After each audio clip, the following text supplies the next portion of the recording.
존 윅 시리즈를 빛낸 샤론을 연기한 랜스 레드딕의 명복을 빕니다.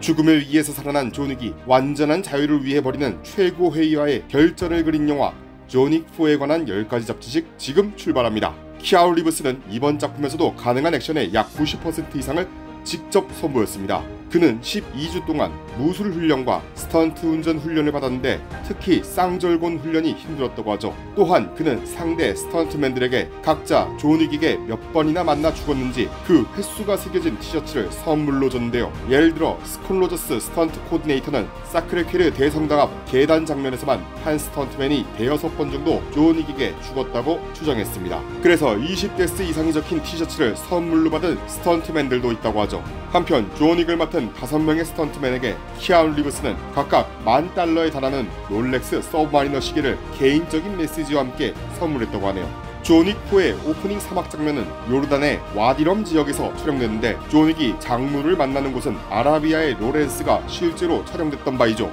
아라비아의 로렌스는 아랍 민족의 결속과 이들을 도와 외세 척결을 위해 싸우는 영국군 장교 로렌스의 무용담을 담은 작품으로 아카데미 작품상 등 7관왕을 차지했었습니다. 특히 이 작품은 영화 역사상 가장 유명한 매치컷 중 하나가 등장하는데요. 매치컷은 이전 장면에 한 가지 요소를 사용해 다음 장면으로 전환하는 편집 기법이죠. 존 윅 4의 네이트 오를로프 편집 감독은 바워러 킹의 오프닝 매치컷을 통해 아라비아의 로렌스에 대한 존경을 표했습니다. 존 윅 4로 시리즈에 처음 합류하게 된 견자단은 존 윅의 오랜 친구이자 적으로 만나게 되는 암살자 케인 역으로 출연하는데요. 견자단의 캐릭터는 처음에 샹 혹은 창이라 명명됐었고 만다린 색상의 의상으로 등장했었죠. 아시아인에 대한 스테레오타입이라 생각했던 견자단은 체드 스타일스키 감독과 캐릭터를 다시 써 내려갔는데요. 현재 케인이라는 이름으로 바뀌었고 영화 속에 나오는 대다수 암살자처럼 정장을 입었습니다. 한편 견자단은 로그원 스타워즈 스토리의 치루투임에 이어 또다시 시각장애인 무술달인으로 등장하며 킬라 역의 스콧 애킨스와는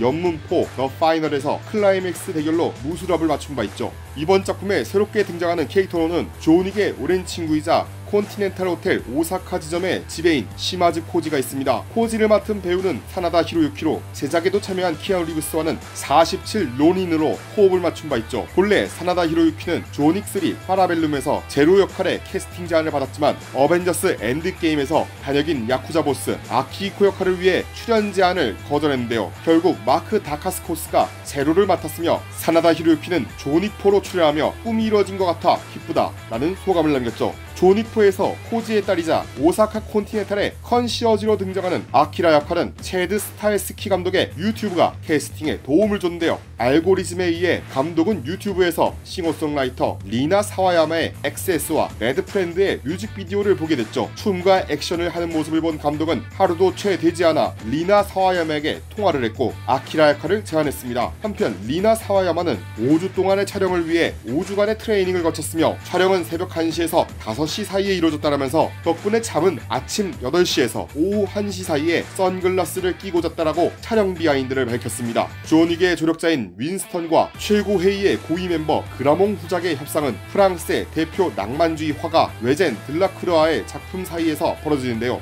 대화 내내 후작은 사르다나 팔루스의 죽음 앞에 머물러 있죠. 자신의 애척과 에마가 주변에서 살해되는 것을 무관심하게 지켜보는 왕의 모습이 후작의 오만함과 무능함 그리고 비겁함과 연결되는데요. 대조적으로 윈스턴은 민중을 이끄는 자유의 여신 그리고 테오도르 제리코가 그린 메두사호의 뗏목 사이에 서 있죠. 존 윅의 편에서 폭군에 대항하는 반란을 조직하는 사람이라는 것을 상징화하는 장면이라 할 수 있겠습니다. 체드 스타일스키 감독은 이번 영화에 주요 영감을 준 작품으로 워리어를 언급했는데요. 워리어는 뉴욕 전체를 아우르는 갱의 전설적인 존재가 암살당하고 억울하게 살해 세력으로 몰린 워리어스 갱단이 경찰과 다른 조직의 먹잇감이 되면서 벌어지는 사투를 담았죠. 이 작품에서 한 갱단 리더가 라디오 DJ처럼 지령을 내리면서 워리어스를 위협하는 장면은 파리 시내에서 존 윅의 위치를 시시각각전하는 DJ의 모습으로 재현됐죠. 첫 지령을 내린 후 No Where to Run 노래를 선곡하거나 DJ의 입과 마이크만 클로즈업해서 보여주는 것은 워리어에 대한 오마주입니다. 한편 DJ의 라디오 방송국 이름은 우시아인데요. 중국어로 이 작품의 메인 장르인 무협을 의미하죠. 12개의 도로가 만나는 파리의 에투알 개선문 로터리 액션 장면에 대해 체드 스타헬스키 감독은 우리는 가능한 모든 예방 조치를 취했지만 일이 잘못될 수도 있다는 것도 알았다라면서 걱정했는데요. 감독은 스턴트 팀이 차를 운전하고 있을 때 영화의 신들에게 제발 우리가 이 장면을 가져갈 수 있게 해주세요 라는 기도를 아끼지 않았다고 하죠. 참고로 이 장면은 현재는 베를린 브란덴부르크 국제공항의 개통으로 인해 폐쇄된 베를린 테겔 국제공항에서 촬영된 후 파리에서 촬영한 개선문 배경을 합성했다고 하는데요. 실제 개선문에서 촬영했다면 하루 4시간 정도의 촬영 시간만 주어지기 때문에 충분하지 않았을 것이라고 밝혔습니다. 참고로 키아누 리브스는 문짝이 떨어진 차량에서 질주하면서 180도와 220도 회전 후 총격과 재장전하는 장면을 모두 직접 소화했죠. 파리의 아파트 내에서 벌어지는 총격 장면은 드론 시점의 오버헤드 프레임을 통해 마치 끊임없는 라이브처럼 연출되는데요. 체드 스타헬스키 감독은 게임 더 홍콩 매서커의 클립을 제작진과 공유하면서 이를 시각화하는 방법을 브레인스토밍하기 시작했죠. 이 게임은 1992년 홍콩을 배경으로 사마페에게 잔인하게 살해된 파트너의 복수를 하기 위한 전직 경찰 출신 탐정의 시점에서 진행되는데요. 이 장면을 위해 댄 로스트센 촬영 감독은 스포츠 중계에서 사용되는 스파이더캠을 이용했죠. 세트 모서리에 부착된 4개의 와이어 사이에 매달린 카메라는 필요에 따라서 배우들에게 더 가까이 다가갈 수 있었다고 합니다. 사크레케르 대성당으로 가는 길목에 푸아이아티의 222 계단 액션 장면은 웃음과 감동을 동시에 주는 명장면으로 남아있는데요. 이 계단에서 싸움을 시작하자는 아이디어는 촬영 장소를 정하기 위해 파리를 여행하던 체드 스타헬스키 감독에게서 나온 것이었습니다. 장 피에르 주네 감독의 아멜리에의 열렬한 팬이었던 감독은 영화에 나온 장소들을 보고 싶어 했죠. 사크레케르 대성당은 분명 최후의 결전을 위한 좋은 장소처럼 보였는데요. 하지만 성당 앞을 직접 본 순간 감독은 스턴트를 하기에 무서운 공간이 아니라고 생각했죠. 다행히 근처에 있는 222계단을 본 감독 옆에 있던 스턴트맨 3명이 환한 미소를 지었고 감독은 망설임 없이 촬영 장소를 확정짓게 됐습니다. 지금까지 영화 조닉4에 관한 10가지 잡지식이었습니다. 구독, 좋아요, 알람 버튼 눌러주시고요. 다음 시간에 만나요.